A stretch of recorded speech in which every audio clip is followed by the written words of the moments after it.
This is Frank Skinner. This is Absolute Radio.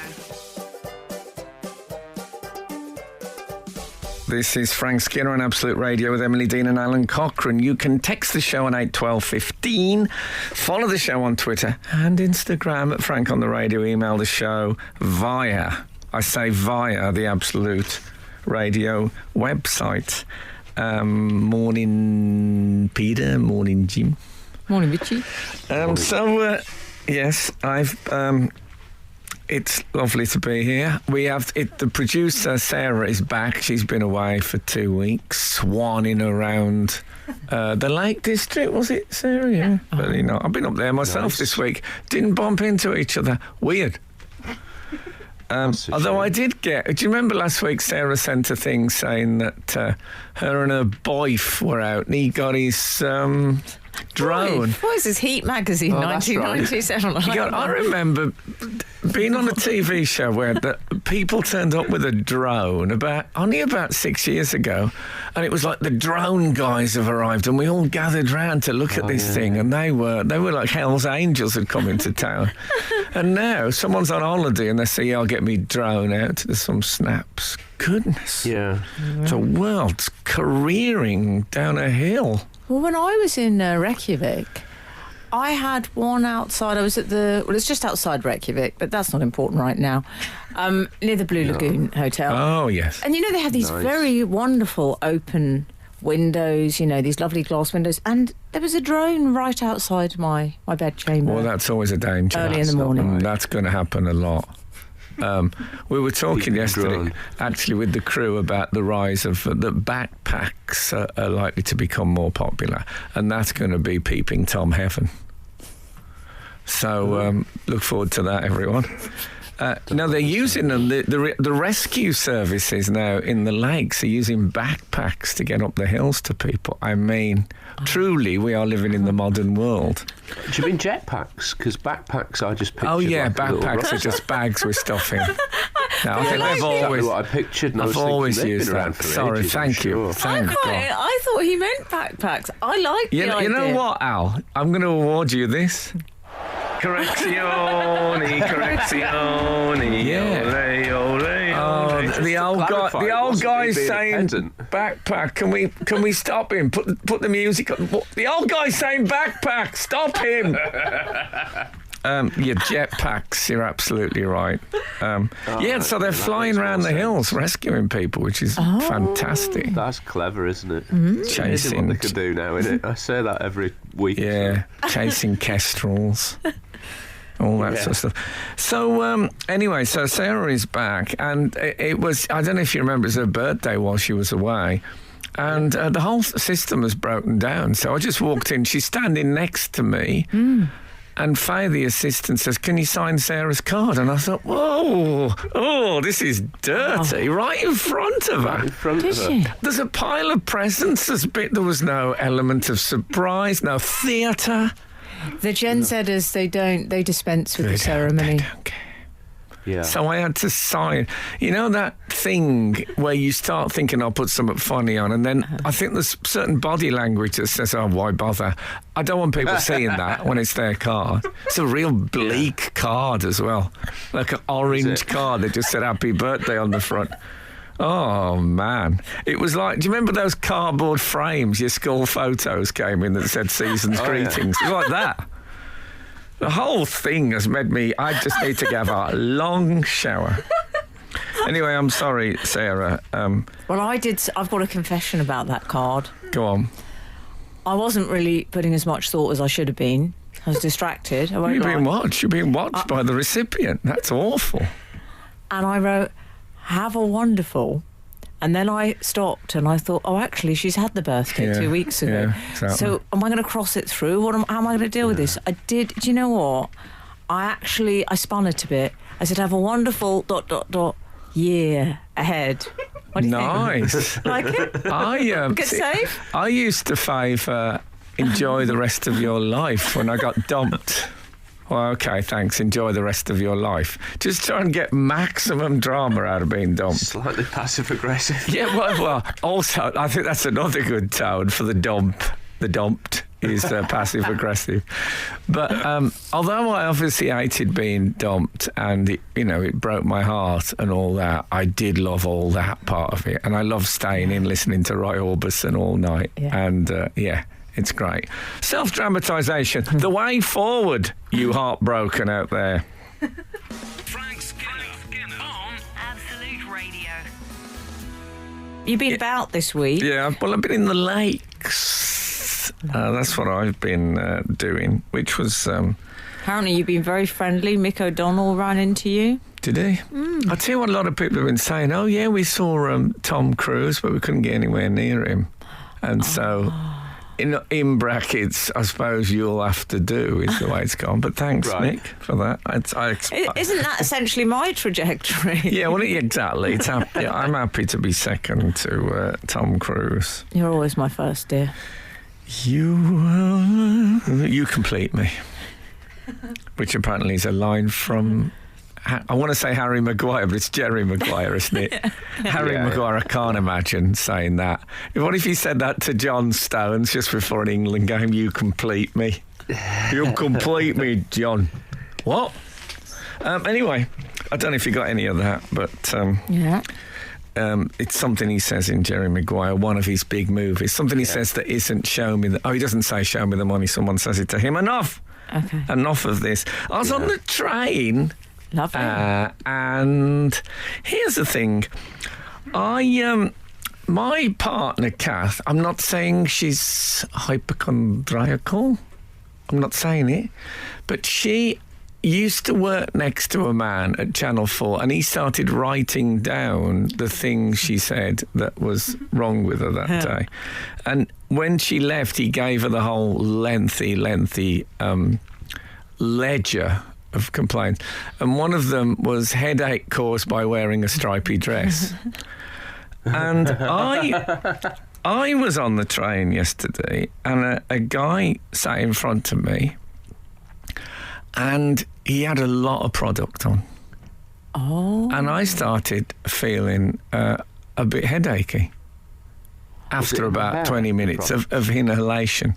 This guy, he had his own microclimate. What sort of, exactly, can we be specific, read the product? Well, you know me, I don't have the recognition. I think Like it's an eau all... de toilette or a hair product? I don't know. You see, I always think Tom Ford. The only one I know is Tom Ford because that's the one that Ollie Murs told me about in an interview. Right, so scent. But I said the other day to a guy who I was working with, well, you got your Tom Ford on today, and he said, no, it's was it something like a sense bomb or something like that? Spice bomb. He said, no, I'm wearing Spice Bomb. I thought, what happened? Men, I'm speaking to you out there. Stop this. So anyway... What you're saying is it was a sort of... Essentially, it was a scented grooming product. I honestly think it gave me a headache. I'm not making that up. I've moved seats. I've moved seats at a concert before because somebody had too much perfume on. Yeah, it was. I can see how you would. It was too much for me. And then there was another guy on the train who said to the lady, she said, "Do you want anything to eat, sir?" And he said, "No, I'm feeling a bit sick, actually." I thought, we're all dying on this coach from this guy. We're going to die of Tom Ford's disease. So it was really Frankly, weird. I can't think of a better way to go. Also, I was drinking a lot water, but I was drinking a lot of water, and I went on a 3-hour train journey. I went 6 times to the toilet, and I could tell there were people, because those Northerners were thinking, more ketamine. No doubt. It was that kind of look, because, there's a celebrity in and out the toilet. It was a terrible journey for me in many ways. Couldn't breathe, couldn't go to the toilet. Oh, fine. Anyway, that's that done. I'm not going to... Oh, that reminds me of something. I'll tell you after this. Frank Skinner on Absolute Radio. Do you remember, did I tell you last week on air, I can't remember, I was going out with my manager because it was our 30th anniversary. How was it? Did you have a lovely time? No. Well, yeah, we went to the first posh restaurant I think he took me to. when he was trying to impress me when I was a young up-and-coming comic. And that was where I ordered steak tartare well done. I didn't know that steak tartare was basically raw steak. That's what the point was. And not only did he laugh, but the waiter laughed. I mean, without any restraint, and also people on an adjoining table laughed as well. It does sound like a deliberate joke, though, doesn't it? That's I don't think anyone thought that. I think they thought, working class people makes fool of themselves. My favourite, my favourite trope. They all thought. Anyway, we went back there. I would have ordered steak tartare, but it's no longer on the. It would have been like the Pretty Woman moment. Yeah, exactly. We're not that close, but. Well, we sat, it's been 30 years I've been with my manager, so we sat and talked about the old comics and all that stuff. Very enjoyable. I'm not very big on nostalgia, but it's quite good. He's my manager. The first time I ever met him before he was my manager, I was talking to him in a bar at this venue, and the owner of the venue walked in and said, "Why don't you sell your own tickets?" and threw about 20 books of tickets at him and then walked out again. Oh. So that was when I got an idea of his dealings with people. On another occasion, I walked into the office and he was saying, "Well, you can keep your something program and your stupid job." And he slammed the phone down and the phone disintegrated. Oh, and I looked up and he looked at me, he said, "Oh, Frank, you won't be doing 606 this week." So anyway, we went out. But this is what can you believe this was the conversation that we got round to? Is if I had a time capsule of my career that could only have 5 projects in it, what would they be? Go on then. I don't feel... I put the radio show in. This show. What about that? Right. That is fantastic. Yeah. Did the Brits go in? The Brits I didn't put in. No, in fact, we didn't mention. That was a taboo subject at the thing, because one has to digest during these conversations. And what if he'd mentioned the Brits and I'd just go...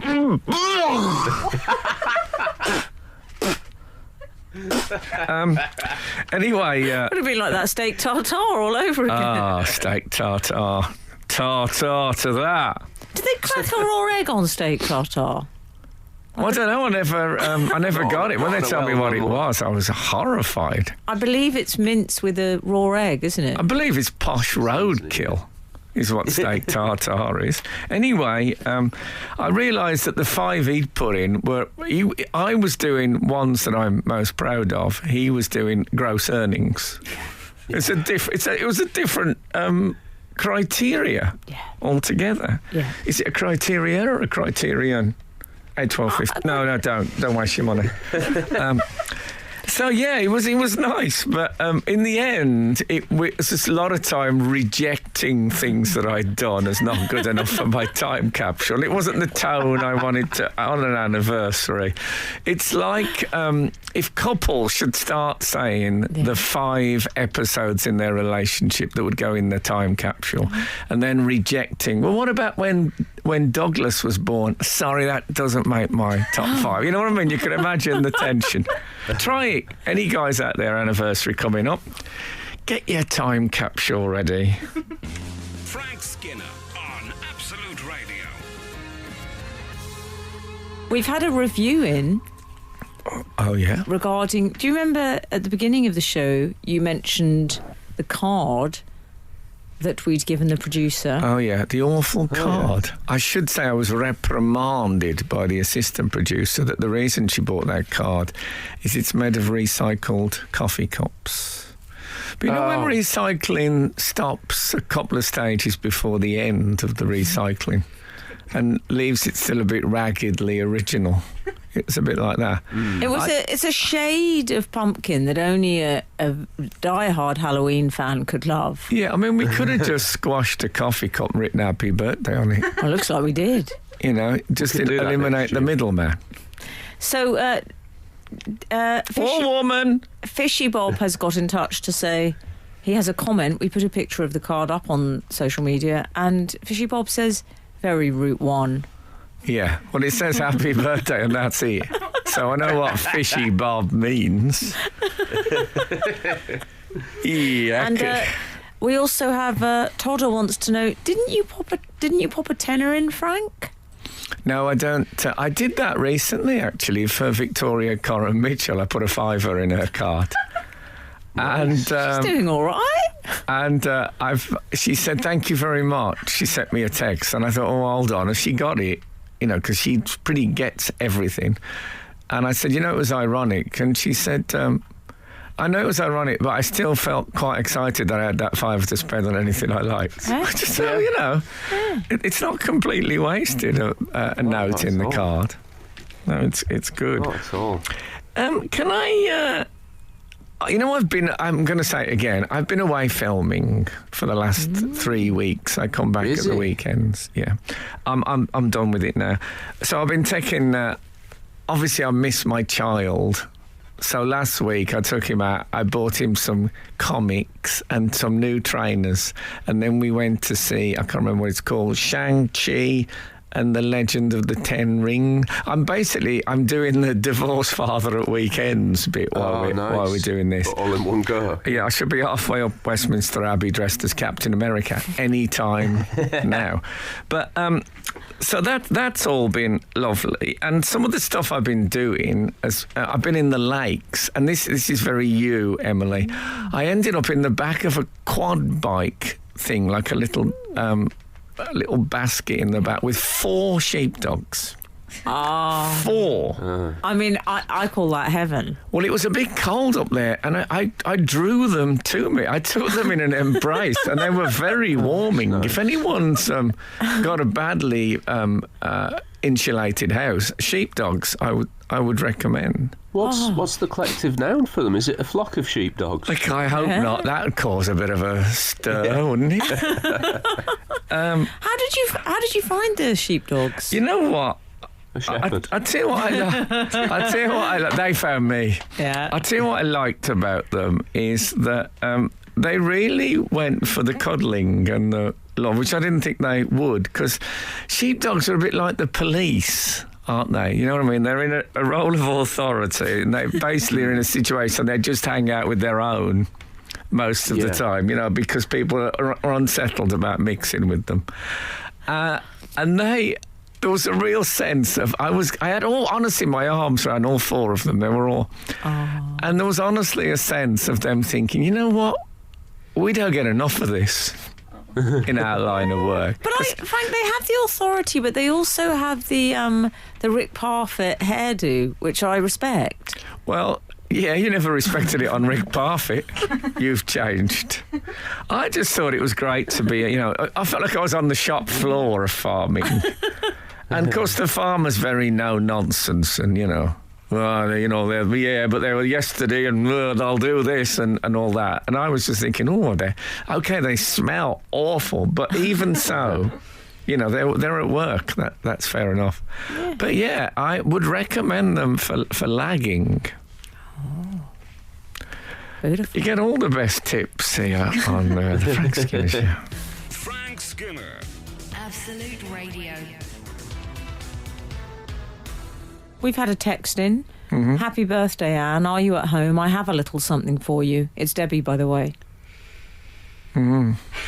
Do you think I think that might not be for us. Okay. I don't know, maybe. You know, there used to be that thing you used to get in newspapers that were like codes for Russian spies. Well, that's what I'm hoping. What about if you've read that out and that's triggered World War III, and it's all down to you?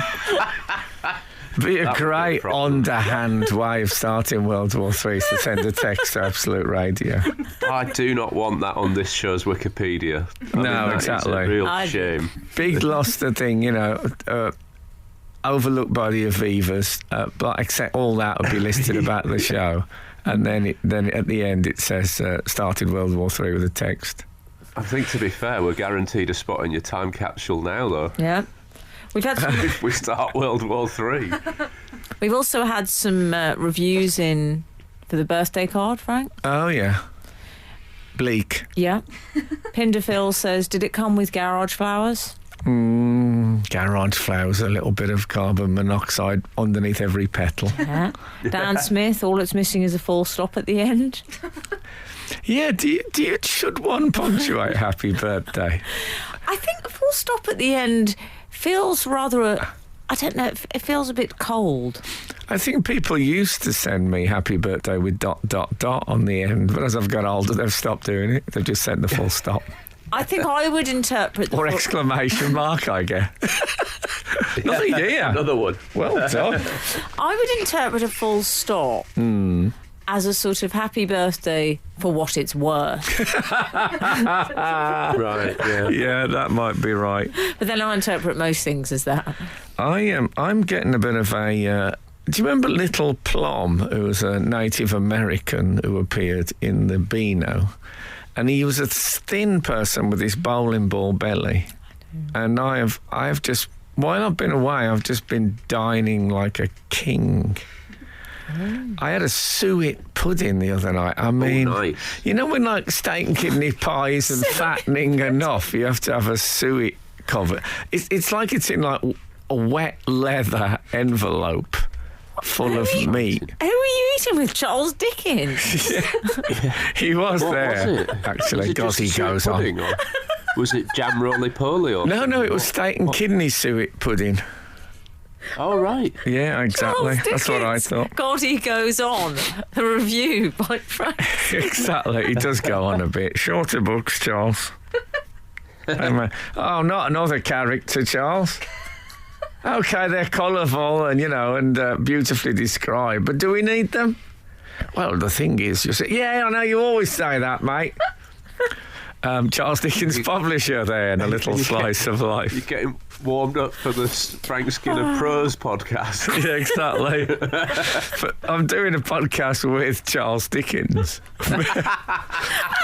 No, but you must remember it was serial. I know it was serialised. But, so it's a money thing, the big fat book. Well, I'm an artist.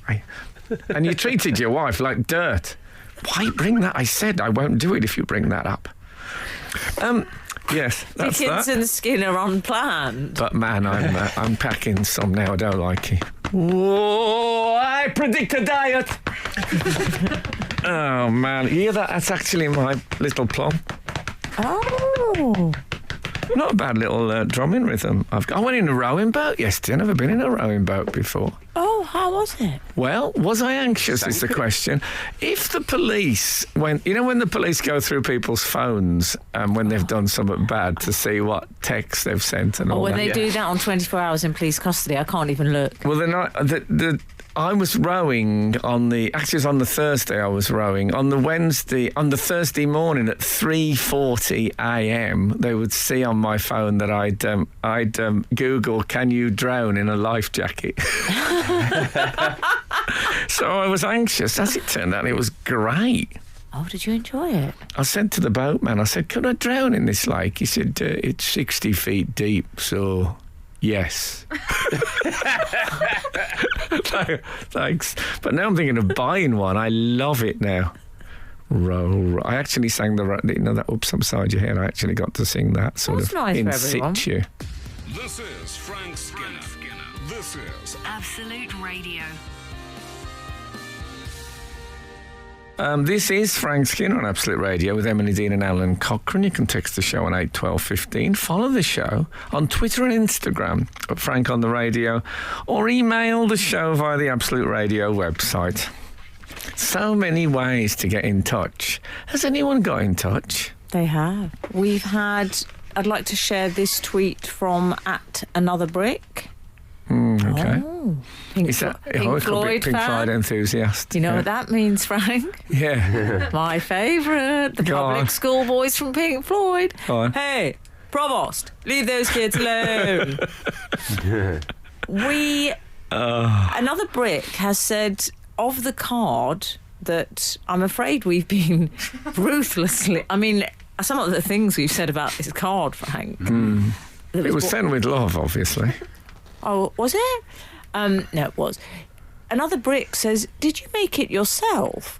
I quite like it, apart from the lack of cap H. Well, this is a very strange phenomenon about this card. It only says happy birthday, but birthday has a capital B and the H is lowercase. And that is an interesting choice someone has made there. Al, Yeah. what's your view on this? I mean, It sounds. I mean, it's not for me to say, but it sounds slapdash. So they haven't thought It of sounds to me like the a card. consistency. It sounds like it said birthday. They made a load of cards with birthday on, and then you decide whether you want them to have a happy birthday, an indifferent birthday, and you just scribble that on the top last minute. That's what it feels. But Even OK would have been capitalised, I suspect. Well, I'm going to start looking at happy birthday cards now to see if that is a convention, small h, capital B, because B for... I mean, it's really hard to rationalise it grammatically. Yeah. it's as if... Any help out there, 8, 12, 15? It's an insult to the role of happy. Yeah. I suppose It's undermining. It's saying, and this is the sentiment I like, that it's happiness isn't everything. You know what I mean? There's more important things. Okay. So if you were ever thinking of buying myself or Frank or Alan a birthday card, I'm sure you can do so now, feeling incredibly confident. Yeah, I'm thinking I'd quite like a card on my birthday that just says birthday. And I can fill in at the end of the day when I've had a chance for some proper genuine retrospect to decide how it went. I think that would be dotted line birthday. And then you fill them all in at midnight. Or maybe just happy birthday ? And then, as you say, you decide. Because there was a time on my birthday I would not be able to fill them in at midnight. I wouldn't be able to write. They'd all end up with "we" on them. Absolute radio. Awful. Anyway, anything else from Al Fresco? Yeah. 851 has texted the show. Morning team. Thought of you this week when hosting a company call with a group of Americans, and one mentioned being on Long Island. All I could think was, what a great example of that'll do naming. That is true. They say I had to hide my mirth, as I doubt any of them were Frank Skinner show readers. And no, probably had not. I tried to explain, I suspect they would have thought I was making fun of their country. Phrase redacted. Is there an accompanying short island? Do you know? Oh, I've never heard. Gets very little press. That's the sort of Danny Minogue, Kylie Minogue situation where poor Short Island is overlooked a lot of the time. No, they don't.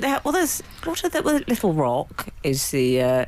They do exist. Little Rock, that's a good example of that'll do. Yes. You're just looking around for inspiration. Sand, dog poo. What about Little Rock? Nearly dog poo. Well, they must look back on that at the when they have the birth of the city celebration. It was nearly dog poo. Would we want to be celebrating that? I don't think so. I don't think so, Jeff. Yeah. What's an English guy doing as mayor? I want to know in this scenario. Well, I came over here and I just embraced the place. Good, all good.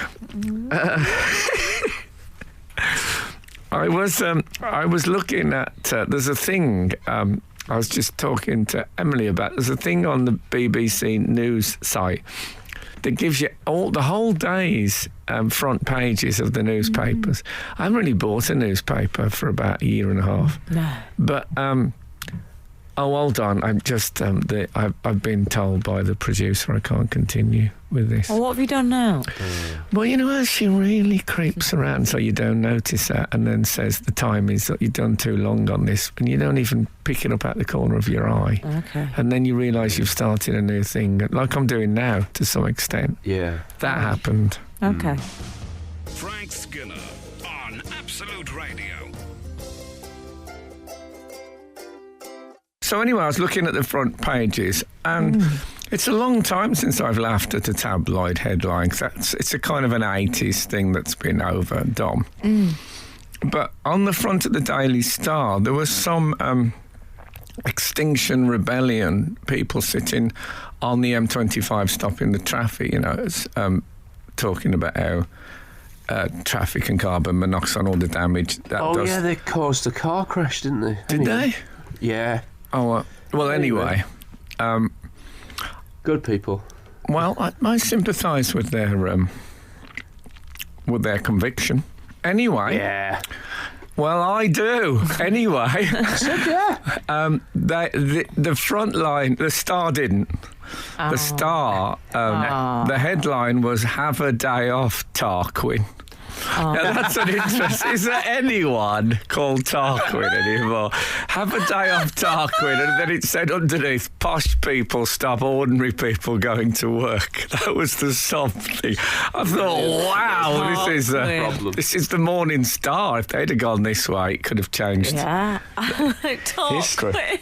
I mean, who? If there's any Tarquins out there, please text in. Do you know any Tarquins? I don't think I've ever met a Tarquin in my life. Do you? I didn't grow up with any. No. I know one, and I'm going to call him reassuringly posh. Oh, what I okay. mean by that is with the name. He's what you would... But he's Look, charming. if you've got that name, you better be posh, probably. Yeah, exactly. What I would say is that when me and Kath called our child Bars, there was a lot of Daily Mail comments saying, "You idiots, he'll be bullied for this all in his life." But those people hadn't been into a school for 30 years.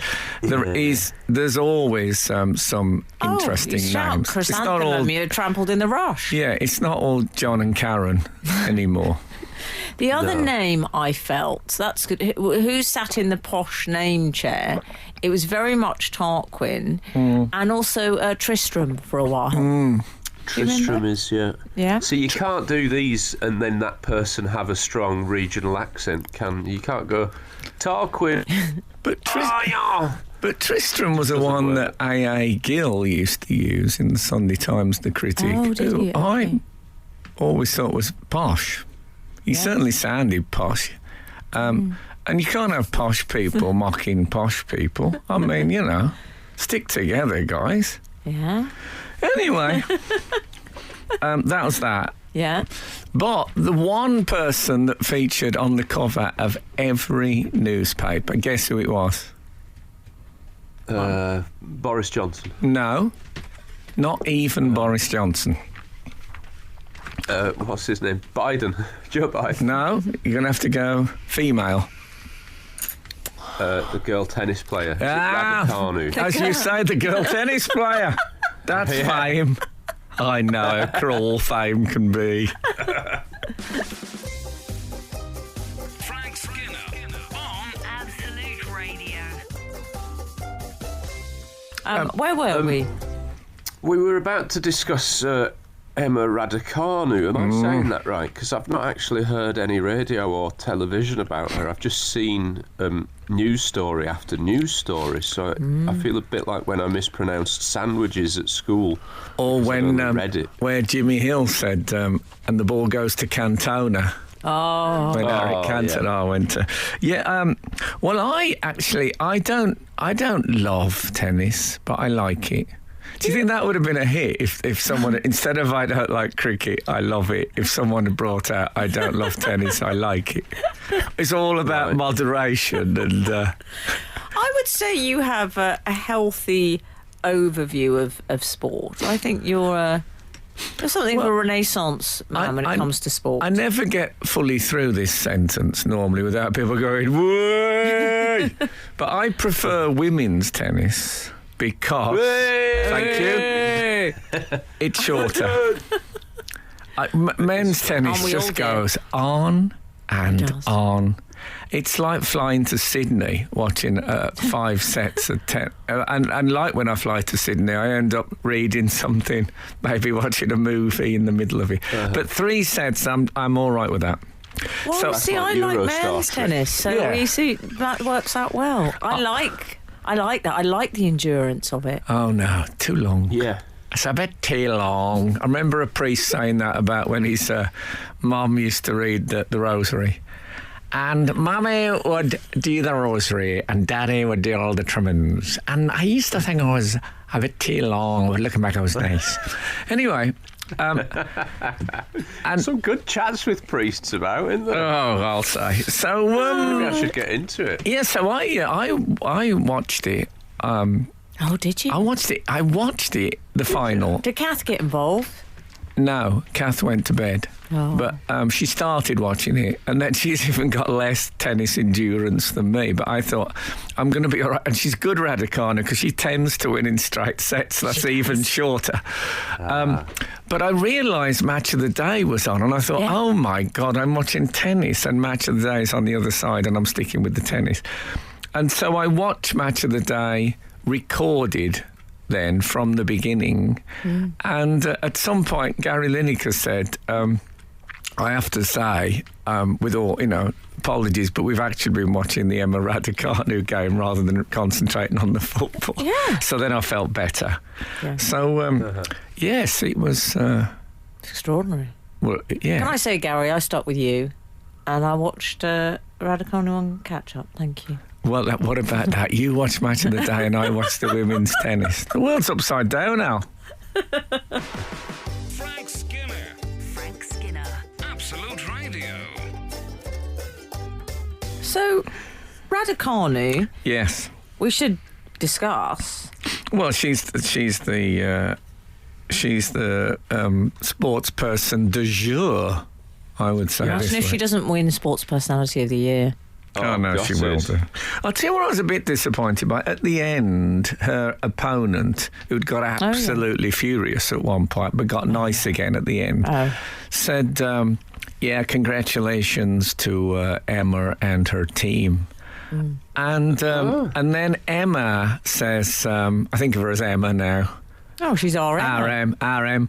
And she said, well done. I can't remember what the Was it Hernandez? called, but she says, well done to her and her team. Sarah. And I thought, is that what happens now? They bring in all the... It spoilt it for me a little bit. It's like when comedians use writers. Right. I want to believe that she did it, not her team. Frank hates anyone being brought in. Don't share that against moment. a wall. Yeah, the back room, boys. Is that the back room? I mean, come on. No, I don't. They're in a team one. It's not a team sport. It's like when you got angry when they made that Who Wants to Be a Millionaire. What? Remember that, Al? Frank's objection to the programme starring Michael Sheen about the coughing major. Yeah. Sort of Who Wants to Be a Millionaire. And Frank said, yeah, but they're all producers and commissioning editors. I don't want the staff. I don't want a drama about the staff. No, I don't want. They've got their own little world, which, they tend to illuminate with Class A drugs. But yeah, there's a place for everything and everything for its place. I think that's fair enough. It's, I don't want to see the entrails of things. Yeah, we don't want that. What you're saying is you don't... And by the way, Daniel Skipsey, one of our regulars, hi Daniel, Leila Fernandez. Thank you, Leila Fernandez. I should have remembered that, but she's the opponent, and with all frankly, that not the winner either. No, exactly. But she, because Kath was saying to me, she seems a lovely girl, that Fernandez, and then we saw her turn. They can all turn, sports people. Yeah, I don't think there's any question about that. Yeah.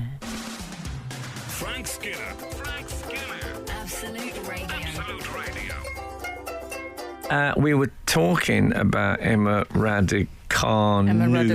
I'll tell you what's good about Emma Raducanu is in Wimbledon, everyone was saying, she's going to be brilliant this one. And then she got to the quarterfinals and had a slight meltdown. And then John McEnroe was saying, well, some people, it's the pressure and all that. So it's a sort of a Barlovian resurrection that's gone here in the Gary Barlow style. Oh, I see. Yeah, that it looks like it's all over. What did you hear? I thought you meant that she'd set the bar low. Oh. And then sort of... No, she came back from being dismissed, which is always a night. I mean, it's like if we won another aria for this show. Yeah.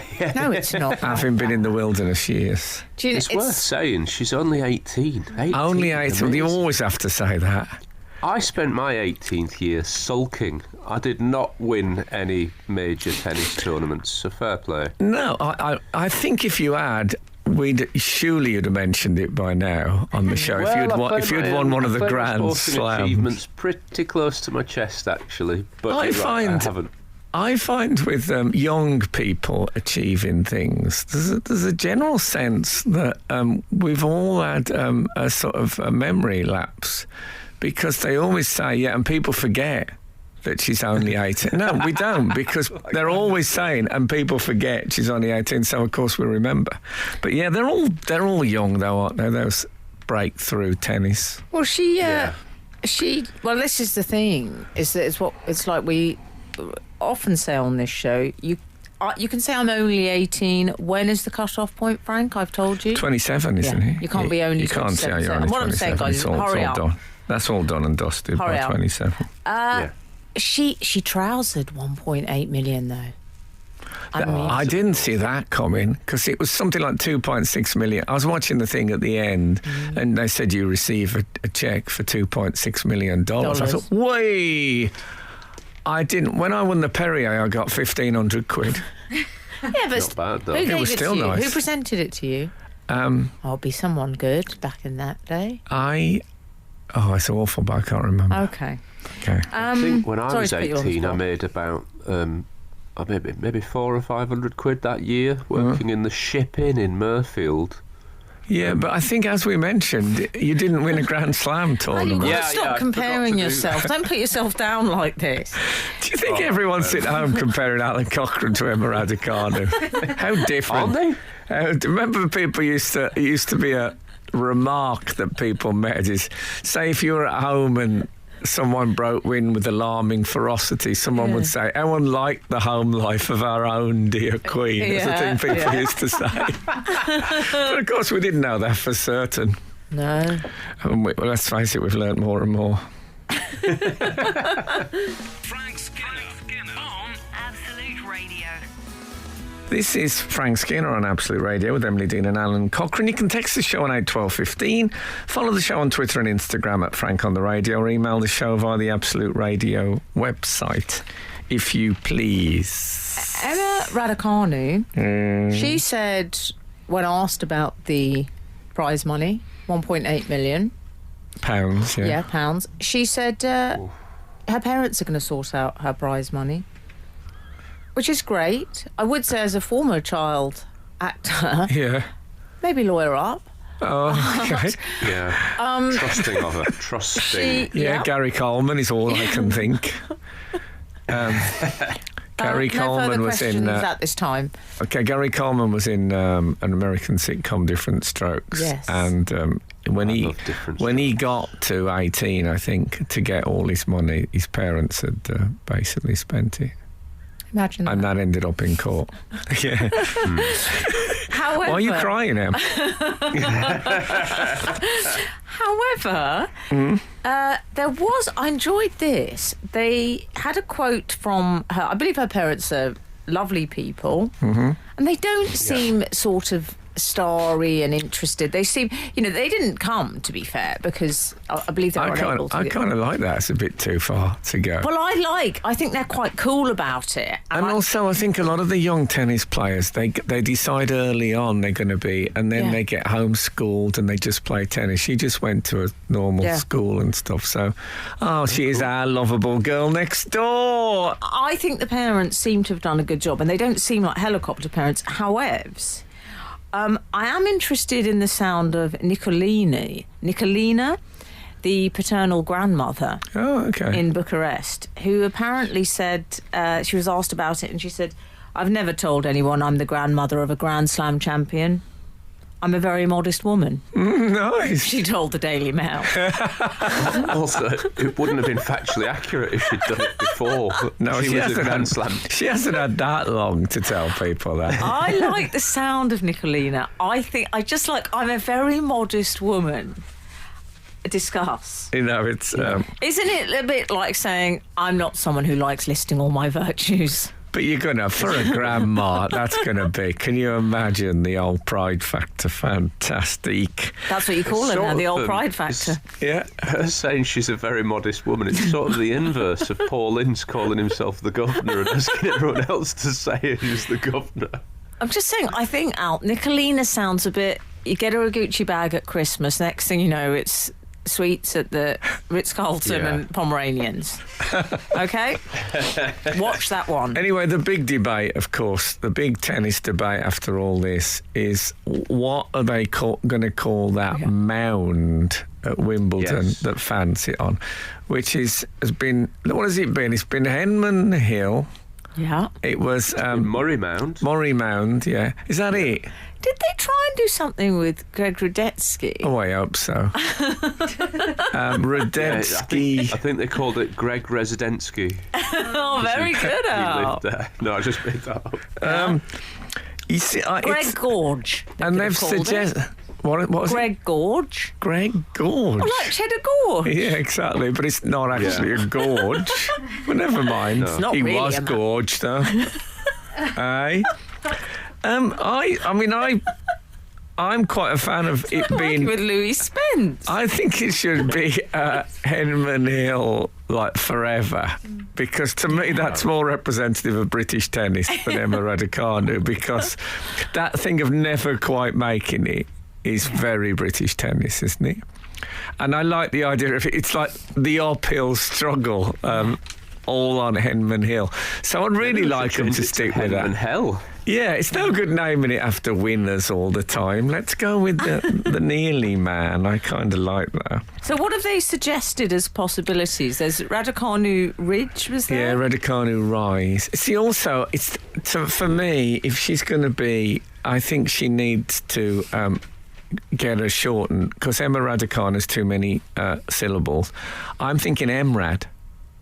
That's good. Yeah. And Emrad Hill, and suddenly it all starts to. It's because it's near enough to Henman Hill, and you can go Mount Emrad or whatever you want to call it. It's a good word, Emrad. Do you know? It is the sort of word that you'd see on a van, and with it underneath all your home heating requirements written in. You know when they do that in like joined up writing instead of the block capitals to suggest a lovely warm domesticity. Emrad, come to Emrad. Frank Skinner on Absolute Radio. Shall we return to what we call the previously section on the show? Oh yeah, which is bat references to previous shows. Yes. Some of our readers have got in touch. Before we go there, Sure. is there a little bit of word merging possible with Raducanu and Hill and make it like Radu Chill? It's cool to be there. Oh, I see. Yeah. Doesn't Oh, yeah. You're right, it doesn't work. Now I can see that. I hadn't Doesn't thought work. about the chill bit. It's not very Wimbledon. Have you Kind of been a to shame it Wimbledon? isn't. I haven't. No. It's great, Kind of a shame Wimbledon, it isn't a but- cul-de-sac. Well, It could be Raducanu close. Do you know what I mean? Like Oh, close. yeah. Like British tennis. If anyone's often got is. any ideas for the hill, Yes. Raducanu, do send them into 81215. we do have some. David Blundell has been in touch. How about the Radu ramp? Okay.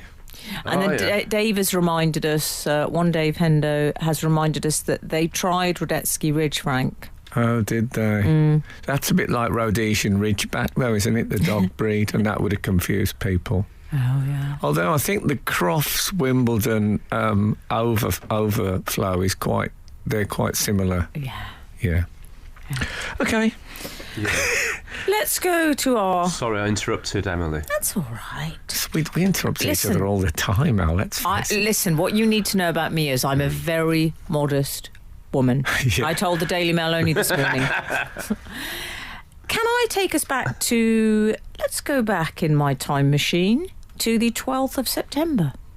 Have you got a little... That's a time machine sound. Hi, Frank, Emily and Alan. This is from Josh, by the way. I'm not sure who, but one of you has a squeaky chair. I've noticed it for weeks. My spine. It's my artificial spine. But I've only thought to message you now, as it's getting pretty full on. Is it? That's well, from Josh. Shall we well. try it? I'm going to see if it's me. No. Frank? No. Must be Al. No, it was you, Frank. Was it? Yeah. I haven't got a chair here. Were you standing, Al? You're not sort of hanging sitting. from those ankle clamps that they use. Richard Gere used in American I do. Gigolo. When we play a song or some adverts, I just do crunches continually. that's how I'm keeping in shape Part these of me days, believes is by that. doing the show upside down. No. All the blood that gets your... Anyway. I do the show from underneath a shelf, so I sort of sit or squat on the floor or on a little cushion thing. Oh, okay. So there's no squeakiness here. It's like No squeakiness very here. padded. Okay, well, I don't know where the squeakiness is coming from. It I might think just it's be... Frank's chair. Don't might wanna be name my old names, but I bones. think it's Frank's chair. Remember, my bones are like aero. I have to be careful. If I fall off this, that's me done, possibly. Okay. I can't hear any squeak, but I'm sorry if we're squeaking. We'll have it looked into. That's all I can. That's all I can say about that. Okay. I blame the producer. I mean, if someone hears the squeaking, you'd think we'd have been told about it, and something would have been oiled. But no, they're texting most of the time. Let's face it. Frank Skinner on Absolute Radio. I know we've been discussing Emma. By the way, Emrad. Tony Tudor has suggested... hi, Tony Tudor, my kind of guy. Tony Tudor has suggested Emma Fielding. Which is taking Emma Fielding, who wrote the Diary of... That's Helen Fielding. Oh, yeah. Who's Emma Fielding yeah. now? I don't know. Oh, sorry. Good point. That's gone wrong. Sorry, you'd have to send us an It is a explanation. character in some literature. Emma Fielding. It's a literary that's heroine, something. isn't it? Is he? It'll be one of the Austins. You be are. a great name Anyway. for a lady cricketer. Can we please Good point. talk about one of my faves? Could well be a good point as well. She could be. Or a square leg. Yeah. One of my faves, Yeah. Chris. Oh, Chris, of course, is back at Man United Yeah. and started off with 2 goals. We should say, for anyone who doesn't listen to the show regularly and thinks, well, who's Chris? Chris Ronaldo. Yeah, Frank likes to call Chris him Ronaldo. Chris. Well, I say it's like the same as Emrad. We all have to, we have to abandon a few syllables when we go into life because otherwise people can't be bothered to say our names. Well, it's like David Baddiel says Frank's the only person who's ever called him Dave. Yeah, really? Yeah. I am sorry. No, he said it with a great affection. Oh, okay. Well, It that's was- good. It was your special thing for him, but you like that. You like the shortened form, and I like it too. However, Chris Ronaldo. Chris. Yeah, he started well, Chris, didn't he? he did. He did well. He's You're not, mentioning him a lot because he's in your fantasy football team, isn't he? Yes. he's not a bad player. Advised by Frank Skinner. He's all right. Took Bit of Frank a late Skinner's review. advice, paid off. Yeah, it wasn't exactly startling advice, was it? Try Cristiano Ronaldo. Well, you might want to give some to Matt Ford. He could do with it. I was interested in this, though. This little detail. Lee Grant, is it? He's the goalkeeper at Man United, isn't it? Is he like the I'm not very interested in the Premier League. Carry on. These days. No, exactly. Frank? Get I back. hated it. I either hate it or I'm not interested in it, depending on whether we're in Right. it or not in it. Anyway, yes, there's been he's already started a mini revolution, Chris, hasn't he? Oh, because yes. as we know, as those of us who remember him moving 2 bottles of Coca-Cola at the Euros and saying "Viva Aqua," he has a very healthy diet. There was a great bit when someone asked him if they thought his son was going to be a footballer, and he said no, because he drinks Coke and goes to McDonald's. I mean, whoa! All right. So, you'd never guess to look at him that he really takes care of himself. It does So, feel like one of those non-news stories. Extremely lean man has lean diet. What? No, but he said... If I wrote to Chris and say, I'm a big fan of yours, you're a great player, could I come along to training and do a brass rubbing of your abdomen? What's the chance of him saying yes? I think he might be up for it. Well, He's shall we fine. try Work at it? the cathedral. We should say- Tell him you work at the cathedral. Oh, no. Lee Grant, we should say, said that his teammates were actually too terrified to eat dessert because of Ronaldo. They watched him. One of them apparently whispered to him, "Have you seen what's Cristiano got on his plate?"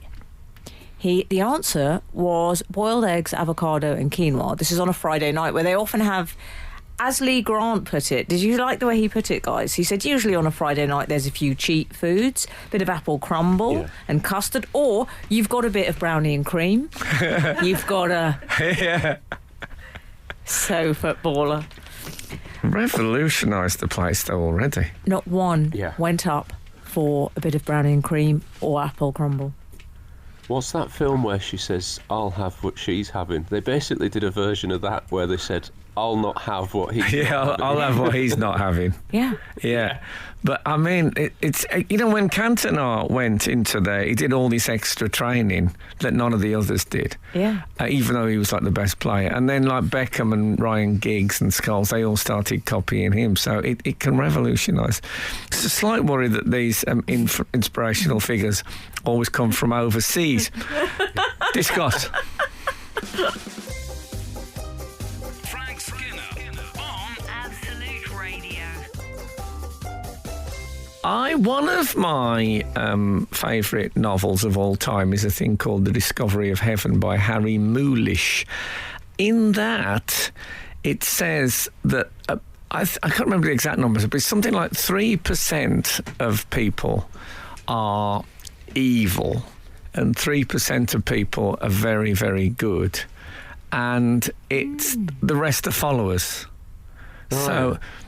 wherever you put those people, those around them, it'll kind of spread. Which one will you feed? So I think that Ronaldo is coming in and he's spreading his waves of healthy eating and professionalism and all that. It's quite... Like Luke Shaw is a great player, but he looks like he could wreak havoc with an apple crumble. Yes. I bet you he's going to become now a sort of lean green grilling machine. Oh, we will. That's the George Foreman grill. Do you know what I mean? I don't think he's going to become the vegetarian version of the George. No, the George Foreman, they changed it to lean green grilling machine, I think, but to get across the fact that you could do vegetables in it as well as burgers. And I've used my version of it for the grilled peppers. Don't mind it. It's very good, the George Foreman, and he gets $1 a grill. He told me. Asparagus, you could put asparagus on there. I used the grill and I liked it. All I hope for Chris is that it doesn't come back to bite him. If you know what I mean. Why? Because, I've worked at a fashion magazine. Coach. No, I don't mean that.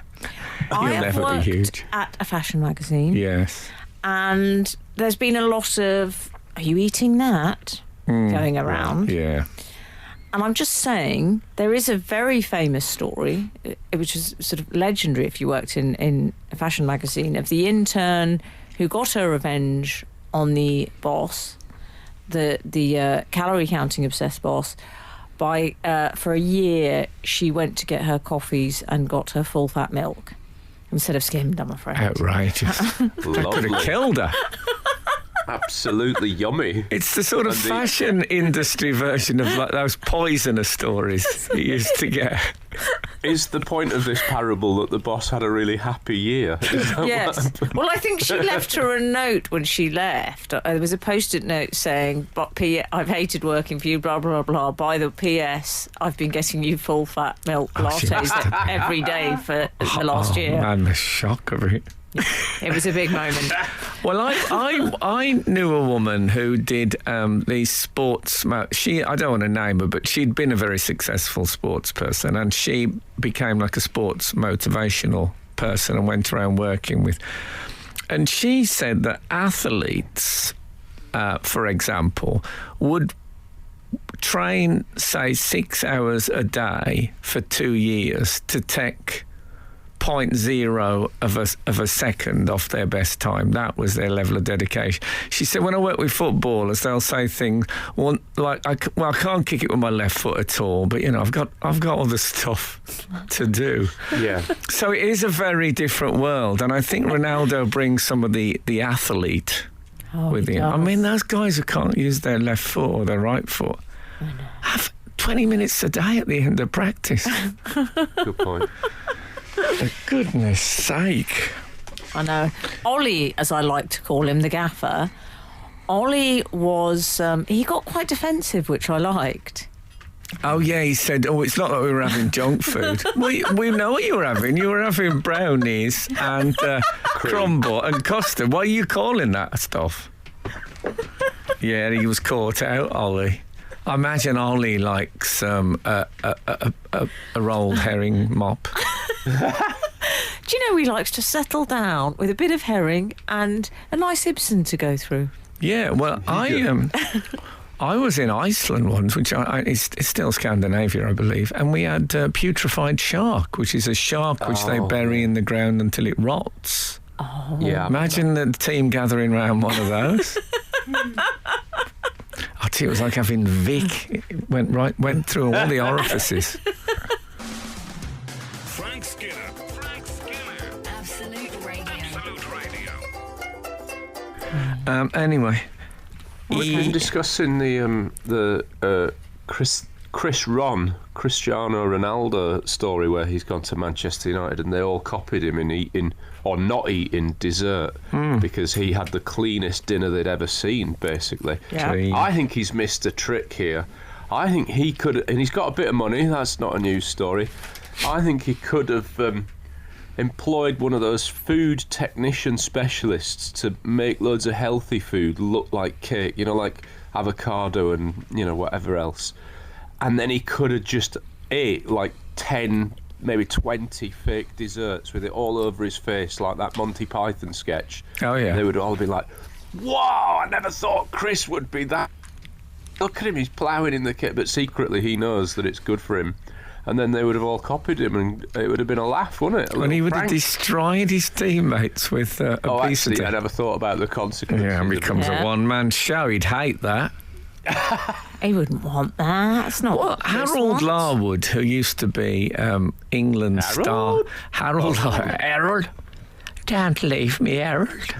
Anyway, Harold Larwood was like the fastest bowler in the world, played for England.